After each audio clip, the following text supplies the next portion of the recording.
Hi, so I wanted to share my experience getting a spinal tap or a lumbar puncture. Those are the same thing. I like I like to use the old term spinal tap because it reminds me of the band mockumentary, and it's just a little bit more, I don't know. It's less of a euphemism, whereas lumbar puncture, well, it's both bad. It's both like sticking a needle into your spine, which isn't fun. So I wanted to just share what that experience is like in case you might be scheduled to get one. And for those of you who are interested in my story, not that you would be, why I got it and what my results mean, which is not much. So the spinal tap, I first of all, I put this off for a long time because I was nervous about it and I heard that it's not a fun thing to do. And that was actually pretty much the right decision because I don't ever want to get another one for the rest of my life unless I really need to. And I didn't even have that bad of a reaction to it. But it is something that can kind of lay you up for at least a week. They'll say, oh, you can get better in a day or two. It really depends on the person. I think it also might depend on how much fluid they take out. So for me, they took out four little vials of fluid, and they did a lot of tests, maybe more so than they might typically if they were doing a simple MS test. So that might have also impacted my experience with it. Anyway, so why would you get a spinal tap or lumbar puncture? You probably have some sort of neurological symptoms going on. And often it's used to diagnose multiple sclerosis. Now, my neurologist did not think that I had multiple sclerosis. He didn't actually think the spinal tap was really that necessary. However, I have been dealing with the weird neurological symptoms for the past 5 years, and I just wanted to rule out any sort of more serious. I mean, to me, when it's chronic for 5 years, that's a pretty big deal. But I guess more serious would mean like, I want to make sure I don't have an infection in there. I want to make sure I don't have multiple sclerosis, which does run in my family. So that was one of my big concerns. Like, is it possible that I have MS? Thankfully, I do not. So I'll just get the spoiler out there right now. So what do you do when you get the spinal tap? You go in. I got it directly from my neurologist. I have Kaiser. He also said I could have gotten it from the lab tech, not the lab technicians, but like I think the radiology department or somebody else. Some technicians will do the lumbar puncture for you, but he said I'd prefer if I do it myself. If they do it, they're going to have to, I don't know, use some radiation or something. I don't know. There's something else that they might need to do because they weren't the neurologist. And so it would be better if he did it. And I was fine with that because, he's a pretty good neurologist. And finding a good neurologist is actually very, very difficult, which you probably already know if you have neurological things. You probably went through a lot of bad neurologists already. So the problem with neurologists, half the time they don't take you very seriously, or they just kind of brush off your concerns. In my case, I had a couple of neurologists who were just not taking me seriously, and this one has, and he's been very nice and he's very knowledgeable. So yeah, I've been pretty happy with him. And so I had done almost every other neurological test. I had nerve conduction EMG. That was the first test that I had when I started having my symptoms. And my symptoms, by the way, were I had a very serious infection. It literally almost killed me. And then after that, like I was having a lot of twitching. My legs were shaky. I developed neuropathy, small fiber neuropathy, which is the sensory nerves. So my motor nerves are fine, but my sensory nerves got damaged. So I have buzzing, burning, tingling, what they call paresthesias, twitching throughout my whole body. I will wake up and my face is vibrating, my stomach or my legs or buzzing or whatever. And that symptom in particular has been now going on for years. There is never a morning that I wake up and it's gone. It's every single morning. And it was really terrifying at first because it was actually much more violent. And I thought I was having heart palpitations because it was kind of here too. And actually I had also been having a tachycardia. So it was hard to determine what was the tachycardia and what was this weird thing. So when I first started having that, I was kind of going into the ER a lot, freaking out, wondering what was going on. And often they'd put an IV in me, and then I would be like really getting like temporarily worse. So if you've ever seen videos of people having reactions to certain medications or whatnot, there was literally one time when I went to the ER to get what's going on, and they decided to do a brain MRI, and they put me on an IV, and I was like this, like my whole body was just kind of like that. They did the brain MRI, and other than some lesions that are kind of typical for my age, they found nothing. So that was the first brain MRI I did. I did the EMG nerve conduction tests, which was normal, which is good. That rules out ALS. That typically rules out motor nerve involvement. And then I was diagnosed with benign fasciculation syndrome, or benign cramp fasciculation syndrome, which is like a more severe version of that, which basically means you twitch, but it's not going to kill you. It's not progressive. It's just annoying and disruptive. But I had that was when I was in Austin, and I actually had a good neurologist in Austin too. He was awesome. I wish I was still there, because he was like a really great neurologist. And so I said, I still think there's something else going on. He then did a POTS test, that's postural orthostatic tachycardia syndrome. And he also did small fiber neuropathy biopsy. And both of those came out positive. So at least I knew I had small fiber neuropathy, and I had POTS, also with some mild vagal dysfunction, or the vagus nerve was mildly dysfunctional. But the POTS test, when they do the tilt table thing, then they had me up vertical for 15 minutes. Halfway through, my legs just started shaking uncontrollably. It was weird, and then it stopped, and then I was okay. So I've been having this kind of weird neurological things since I had that illness. And then I had to move in with my family in Maryland, and then I, had all sorts of other symptoms and things I was dealing with. I felt like I was having seizures as I was falling asleep, which were really frightening. I start to fall asleep, but then all of a sudden I felt like my brain got zapped, or then I suddenly felt like I was floating temporarily. I sometimes would see lightning with my eyes closed. Like there was definitely excess electrical activity going on. And I was having a hard time at that point getting a neurologist to take me seriously. So I wanted to get some sort of EEG done, and I had one neurologist just completely blow me off.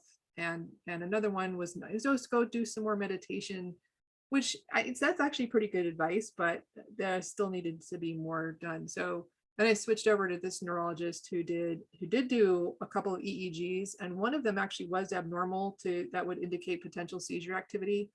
Mind you, I have had a full-blown seizure. It was a reaction to medicine when I was in high school, and I had like half my body was jerking like this. I had to go to the ER, and they were like, wow, that's a little weird, and don't take this medicine ever again. But so it's not the idea that I might have a seizure is actually not crazy, because I've had an actual seizure. I've had other seizure like syndromes. I had a seizure like a what I don't know if it's called prodromal, but I had a pre-seizure symptom when I was put on Zoloft when I was in college.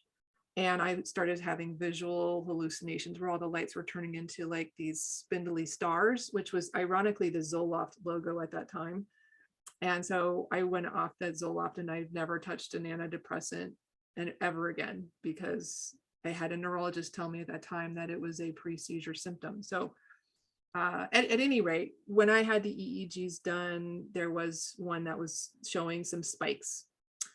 So then the neurologist did like a 2-day one where I put the cap on, and they measured my brain waves for 2 days, and nothing showed up.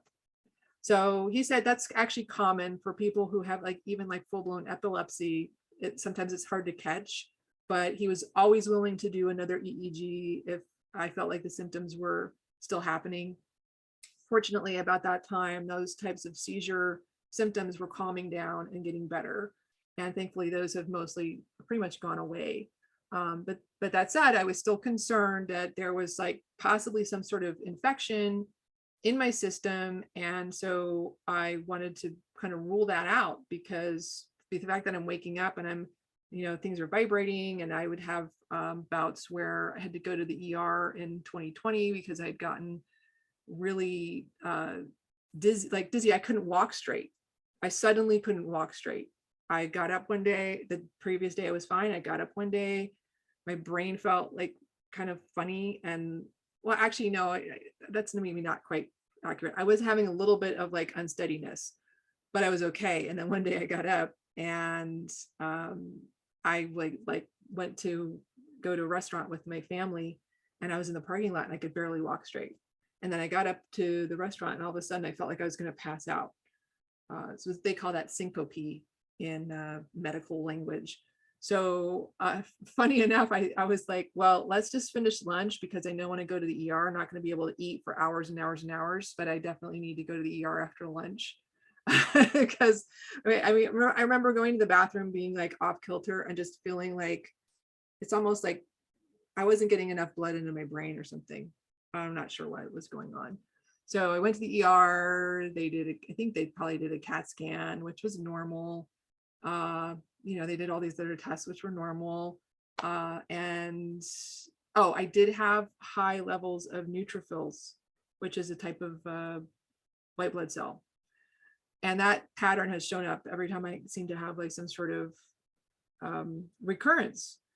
And when I looked that up, that seems to indicate some sort of bacterial infection, possibly, or just some sort of infection. But the ER people, they were like, oh, your blood's all normal and stuff. And they sent me home and told me to get some meclizine for the dizziness and vertigo. And, anyway, I was kind of skeptical about that. I'm thinking maybe I need some antibiotics. I'm a holistic person. I don't go on antibiotics unless I think I really need them. So I talked to one Dr. Kaiser who was like, yeah, you don't need antibiotics. Talked to another one. I still was having symptoms. I talked to another one. He put me on antibiotics. I got better on the antibiotics. He did. So I got better for a while, but I knew whatever it was still not quite right. And I was worried that, gosh, what if I have like some weird, like something's causing meningitis or encephalitis, inflammation in my brain or inflammation in my spinal cord. So I asked my neurologist about getting the spinal tap, and he was like, I don't really think you need it. If you really had an infection in there, you'd be a lot sicker. And I said, well, I had been a lot sicker. Like I'd been in the hospital for 2 nights after this stuff first happened. But he said, it's kind of invasive, so I would recommend waiting, and I said, well, okay, if I have to go into the ER again, then can we get the spinal tap just to rule things out? And he said, okay. So that was kind of the deal. And so what happened was in September of 2021, I had to go in the ER again because I woke up and I suddenly had the worst vertigo ever. And I thought I was having a stroke, because I didn't know what was going on. And I didn't realize that like turning your head would make it worse. And so I was trying to put my clothes on, and then I turned my head the wrong way, and suddenly the room flipped upside down and I got slammed back down on the bed by my body because it didn't know which way was up. And I was terrified. So I went to the ER. Oh, you have vertigo. Take some meclizine. I can't remember if they probably did a brain scan then too. Somewhere along the way, I had another brain MRI last summer. That was also normal, other than some lesions that we might want to just keep an eye on. And there was an effusion in my right mastoids, which is like a kind of like a cloudiness that might indicate there's some fluid in there. And when they did that scan at the hospital, I think that it was still there. So I'm thinking maybe I was always having popping in this ear, and this ear had been a problem for a while, long story. So I'm thinking maybe there's an infection in there, even though the doctors aren't really trying to treat that or whatever. And I go to the ENT, and the ENT it's just benign positional vertigo. You just have your crystals messed up. But I went on antibiotics again, found another doctor to give me antibiotics, and actually did help. By the time I went and consulted with another ENT who did a CT scan, there was nothing in there. But I had already been on those antibiotics and also doing some other stuff, which I'll explain briefly. I'll try to explain briefly. Anyway, long story short, I finally got the spinal tap. go ahead, just to make sure that there was an infection in here. But then I had to wait because I had this really bad vertigo, and my neurologist was telling me that after the spinal tap, you might need to lay flat. Well, if you have bad vertigo, laying flat can actually be kind of challenging. They really recommend that you kind of prop yourself up. So I had been like sleeping on a wedge with all these pillows, trying to keep my head straight. And so I kept putting that spinal tap off until the vertigo got like clear enough, like it got better enough. Literally the vertigo was going on for like 6 months to get the spinal tap. And so I got the spinal tap in May, and it was like not too bad. Went into the office, sat on the chair, actually the bench, or whatever those things are, the medical bench thing that you lie on. And he had a tray, and he put a pillow on the tray and had me lean forward like this. And so he was working on my lower back, and he numbed it. But actually him putting the pen in there to determine where he's going to put the needle was the most pain I felt the whole time. So the pen was more painful than the needle. And so he put a pen mark in there, he numbed it, and then he put the needle in, and I really didn't feel anything. Now, other people have had it done where they feel like an elephant stomping on their back. I didn't have that. And then I was fine. And I'm like, okay. He's like, how's that? I'm like, okay, it's cool. It's so cool. He's like, well, I've got another little fluid. The fluid looks clear. That's really good news. That really means you don't have an infection. But of course they want to double check, but it's good when it's clear. Fluid's clear. That's great. You want to see it? No. I'm on vial 3. Okay, we just got like one more to go. And then all of a sudden I just felt the liquid slide out of my brain. It was weird. Like it's just the weirdest feeling. And I felt like a little bit lightheaded and dizzy. And I was like, whoa, that felt weird. And he's like, are you okay? And then it kind of, the pressure equalized a bit. And I was like, yeah, I'm okay. But it was definitely a little disconcerting. So he, put a Band-Aid there and had me lie flat on my back for like a half an hour. And then I had to you have to get blood work done because they want to check your spinal fluid against your blood serum for a certain thing, which is actually very important in my case. And then I spent like the next week, mostly like a lot of times flat on my back. Now, for a lot of people, not everybody, but a certain percentage of people, they'll get the spinal tap done. They sit up and it's just completely painful and they have to lie back down immediately. Like they can't function. They might be throwing up. It's really, really horrible. I did not have that, thankfully. I just had a mild headache if I was vertical, just very mild. Nothing, it wasn't like something that I couldn't handle. It was usually here or up here, but I usually don't get that kind of headache. And I usually don't get much in the way of headaches at all, really. Only recently I've had some nerve irritation over here where I get a weird throbbing kind of thing, which might be a migraine anyway. So that said, I could still feel like I wasn't quite right. And I wanted to make sure that things were equalizing. So I spent like a ton of time on my back. I would, maybe read a book or whatever, or I'd work for a little bit and then I would lie flat back down, and I was exhausted. It just felt like I was wrung out. I mean, I guess I literally was. It made me so tired, so sleepy. And then I think as my body was trying to put more liquid into my spine, I got a little bit, I don't want to say anemic, but my blood pressure started to drop. And I could tell because I would stand up and I'd feel like suddenly there was like a magnet under the earth pulling me down. And I have POTS too. So I felt pretty weak sometimes when I was standing up. And so finally I was like, why am I putting up with this? I emailed the doctor and I said, can I get an IV treatment? Because that's helped me with my POTS before. And he said, sure. So I went in and had an IV treatment done, and that helped quite a bit, but it still wasn't like, 100%. So I went back the next week and had another IV treatment. And then after that, I started to feel much more normal and fine.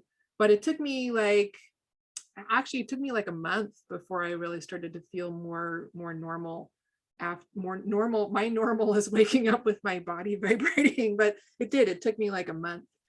And I had a friend who had one where she'd had a leak and her pressure was way too low, and she had to go back in and get like a what do you call it, a blood patch, where they take some of your blood and they'll stick it back in your spine. And she was like, you should just go back and get a blood patch. And I'm like, I don't want to do that. Like, there's already a hole healing up there. I don't want to create another one, so I was like, I really don't want to do that unless it's like the, absolute necessary thing to do.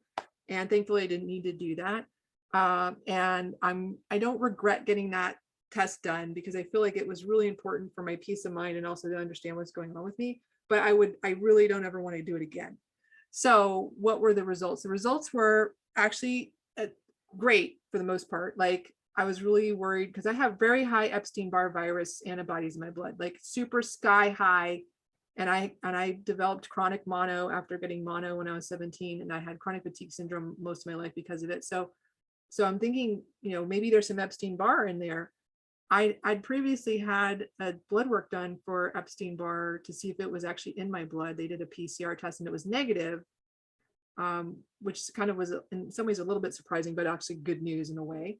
So is there still Epstein-Barr somewhere else? It's just not in my blood. So when they pulled out my spinal fluid, they tested for Epstein-Barr. They tested for chickenpox virus because I did have chickenpox. They tested for, I've never had the genital herpes, thank God, but I have, been exposed to the cold sore one, although I never get cold sores. So they tested for the cold sore herpes. Actually, they tested for pretty much all the herpes they could test for, and also HHV6, which most of us get exposed to when we're little. So they tested for all that. They tested for, I think it was Bartonella. So the Lyme, they did Lyme testing. They did, I don't know, they tested for bacteria, they tested for fungus, they tested for just about any sort of infection, but all of that was negative, thank God. So it's really good news. All the proteins and things were normal. And there was just one thing that was not really normal. And so when they did the MS panel, the MS panel is to rule out multiple sclerosis. There's a couple things that they look for. One is whether you have the myelin sheath protein. If it's being, if it's falling away from your nerves, then bits of that protein will be in your serum. So you don't want to have myelin proteins in your serum, in your spinal fluid. So sorry, serum just for blood or serum just sort of any fluid? Anyway, I mean spinal fluid, not necessarily serum. So fortunately, I had almost zero myelin proteins in my spinal fluid to the point where I was below the normal. So that's good. That's like definitely definitely no MS. And then the other thing they're looking for are what are called oligoclonal bands. Oligoclonal bands. And if you have more oligoclonal bands in your spinal fluid than you have in your blood serum, that's also a sign of MS. So that's one of the things that they're really looking for, that and also the proteins floating around. So I have what's called a type 4 pattern, because with the oligoclonal bands, there are different patterns. There's like, you have more in your blood serum and less or zero in your spinal fluid. You have more in your spinal fluid and less or zero in your blood, well, that sort of thing. Well, I had an equal amount of oligoclonal bands in my blood serum and my spinal fluid. In fact, I had two. There are two gamma globulins, which gamma globulins they're typically immune system antibodies and stuff, right?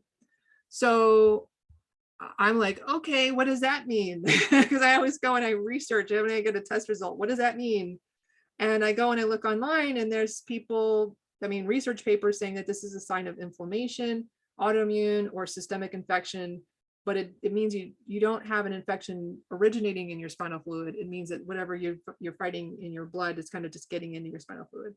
So I was like, well, okay, that makes sense. I've been having inflammation in my nerves, but they've tested me for autoimmune. They've tested me for everything else. And we've been trying to figure out if there's some sort of viral or bacterial component, but we just can't identify what that might be. But here's at least some evidence that something's going on and that this isn't all in my head. So I asked my neurologist about it, and he's like, well, we're often fighting something. He kind of shrugged about it, he's more interested in the MS thing. So I'm like, well, I'm not sure if he knows much about this. I then talked to my rheumatologist who had diagnosed me with fibromyalgia. Does this maybe mean that I have autoimmune? Because I've tested negative for autoimmune with everything else. And then he just punted back to the neurologist and said, well, you should just talk to your neurologist about these results. And I'm like, my neurologist really didn't I'm asking you because you might know if this is evidence of autoimmune, but I'm going to take by him not biting on that it probably doesn't mean that I have autoimmune. So then I go to my infectious doctor who's been very helpful and nice and patient with me and just trying to rule out things. And I email him and I said, I asked them about this. What does this mean? I think it might mean that there is something going on, but that it's very vague, and that I maybe just keep doing what I'm doing. I did mention to him that I do have some stuff going on here. My ENT doesn't take this seriously because it's not mainstream. The ENT does know that I have had blocked eustachian tubes. We did do a CT scan to make sure I didn't have massive infection. So by the time I had that done, that stuff was cleared out. She thinks I might also be having vestibular migraines, which certainly I think could be a component of what's happening. But long story short, I had nasal swab testing through my integrative doctor, and he found MARCoNS, which is multiple antibiotic resistant coag negative staph. Staph is very common in your nose, but having it be antibiotic resistant is typically not so common. And also there's some aspergillus in there, which is a common mold fungus. And it could just be that I'm breathing it in. It doesn't mean that it's colonized in there. There was no sign of aspergillosis, I think it's what it's called, when they did the scans and everything. But the MARCoNS is often associated with what's called chronic inflammatory response syndrome. And it's thought that the MARCoNS, which they often call like a colonization as opposed to full-blown infection, in and of itself isn't necessarily the main thing that's causing you to be feeling crappy, although it's not helping, but that it's a sign that your body's fighting off something else and your immune system's not completely functioning right. And so usually people who have MARCoNS have other things like Lyme or chronic Epstein-Barr or whatever it is. And so people who are healthy typically do not have the MARCoNS. I also had a very strong biofilm, which is the kind of the substance that the bacteria lives in. And that was like at a 3+. So the integrative doctors put me on some custom nasal spray to kind of try to kill all this stuff off. And I'm now on round 2 of the nasal spray. I'd have to say, like, it seems to be helping. So I'm thinking that some of my vertigo stuff is that there's been this kind of like low grade infection that periodically will get into my eustachian tubes and stuff and kind of like get my balance messed up. But in addition, I do have nervous system inflammation. So there's another component of it where my vagus nerve is dysfunctional, my nerves are inflamed, and that's also contributing to a lot of my symptoms. Why are the nerves inflamed? What's going on? We still don't know. So I emailed the infectious doctor and I said, hey, is it possible that it has I have these oligoclonal pans. Do you know anything about this? Is it possible it has to do with this stuff in my nose? I also have some periodontal disease, although that's much more under control than it was. Is it possible that that's just what, that's what's causing the bands to show up? I'm going to read you what he wrote. The presence of paired bands in both the serum and cerebral spinal fluid suggests some sort of immune response at the time the sample was taken. It is regrettably a very vague finding. There are a lot of potential causes that fall under the vague heading of inflammation. There is not a specific workup to pursue. Though we all have some sort of chronic ongoing immune response against the herpes viruses, especially EBV and CMV, you mean cytomegalovirus, it is not meaningful clinically in people with a normal immune system.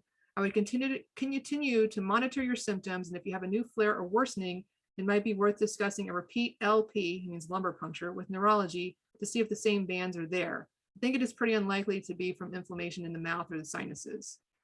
So I'm like, no, I don't want to get another spinal tap. No, I would assume they're still going to be there as long as my symptoms are happening. So, but I mean, I at least appreciate that, he's explaining that it is showing that there's something that my body's trying to fight. What it is, I don't know. But I feel like it's at least helping me see what I might need to do on a holistic level, because there's a huge difference between having an autoimmune and having something that your body's trying to fight off. And if you have autoimmune, you don't want to like stimulate your immune system too much because that will make the autoimmune worse. But if you're trying to fight something off, you want to help support your immune system. So this information, as vague as it is, it still is some information, would seem to indicate that there's probably still some sort of, I suspect that, and I did ask my integrative doctor about this. I said, I have such high levels of EBV, but it's not showing up in my blood. And it's not in my spinal fluid either, but it still could maybe be in my organs, or maybe it's in my vagus nerve or something, because my vagus nerve is very, messed up right now.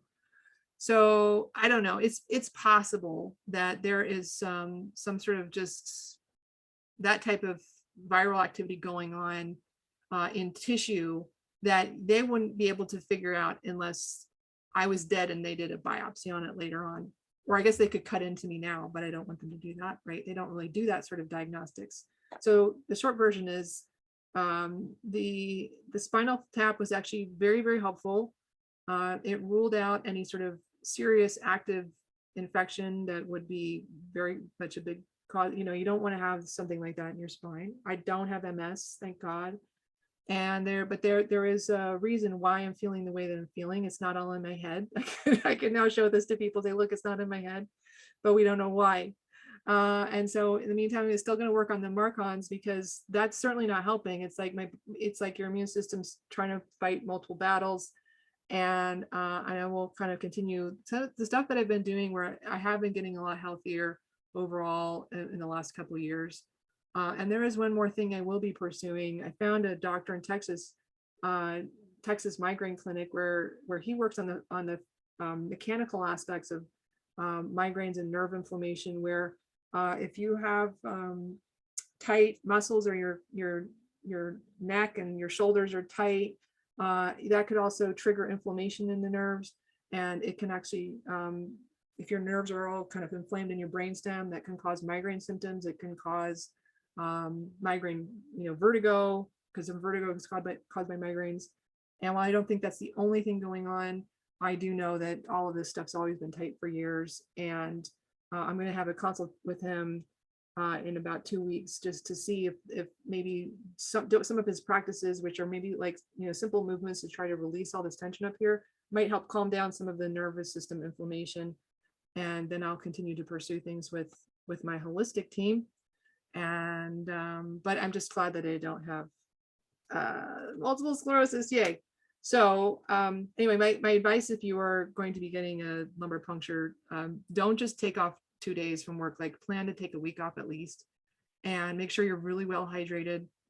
That's the other thing that I did when I found I was dehydrated and I had the POTS thing going on and I got the IV fluids. I also started drinking a lot more electrolyte fluids. The mixes that don't have a lot of sugar in it. Gatorade's got too much sugar, but the ones that have low sugar, those actually help me a lot too. I've been feeling better since I've been doing those. So I don't know what else to tell you, but good luck. And I hope that you are, if not fully well and healthy, that you're well on your way. And just hang in there and be persistent if you're dealing with anything challenging. It can get better. You just got to keep asking questions and just keep talking to different people and find somebody to help you. All righty. Thanks. Bye.